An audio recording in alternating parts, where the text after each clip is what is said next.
Mr. Speaker, I ask for unanimous consent to address the House for 5 minutes and revise and extend my remarks. Without objection, the gentleman is recognized. Thank you, sir. So we have right now a situation where the president is visiting the border. And in my light of my line of work as a young lieutenant, I flew along the border and knew that there was a problem in the early 90s. As a matter of fact, in the mid-90s, as a Ford Air controller, we had to stop operations at nighttime as vans bouncing around in the middle of our operations made a ceasefire so we could chase illegal immigrants out of our firing ranges. And then as an emergency medicine doctor, I treated patients who came here illegally, and most people don't realize the consequence of our actions, of our poor border security and what it has downwind. We understand the numbers, we understand the millions that are coming across the border, 4 million since we had a new president, but the downwind consequences when you provide laws that encourage bad behavior and punish good behavior. One of the things that most people don't realize is that when you go to the emergency room and you're waiting in line behind a lot of people who came here illegally, you're not only waiting in line behind them, but you're also paying for their bills. And many people are coming across the border to receive treatment for their chronic illnesses that cost millions of dollars per year. And those are several patients per hospital. You're talking about billions, even tens of billions of dollars spent on people who come here illegally. And it comes from taxpayer money, both out of your pocket and through your taxation, which adds to our debt, which of course is going to be paid for by our children.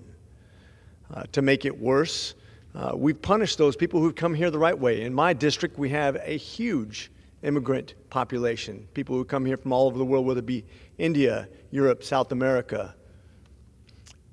And they have to wait in line in a glutted immigration policy that makes it very difficult for them to follow the law, while meanwhile we reward those people who break the law.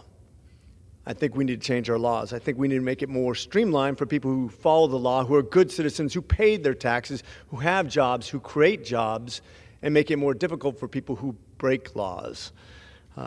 I think right now when you talk about the overwhelming number of people coming across the border, and when you have the president go down there and have the borders cleaned up so he can view something that doesn't really exist, which is a problem where we don't protect our sovereign border, which is one of the president's main responsibilities, where you have people's property violated, where you have people's rights violated, where you have crimes.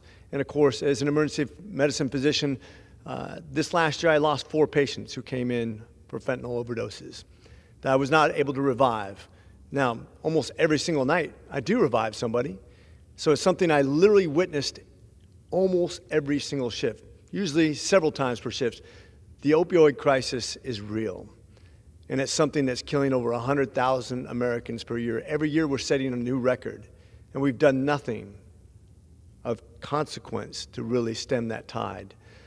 So I think it's with the greatest earnest appeal to my fellow Republicans and Democrats that we watch after our own house. It's okay to be compassionate. It's okay to reach out and help people, but we got to do it the right way.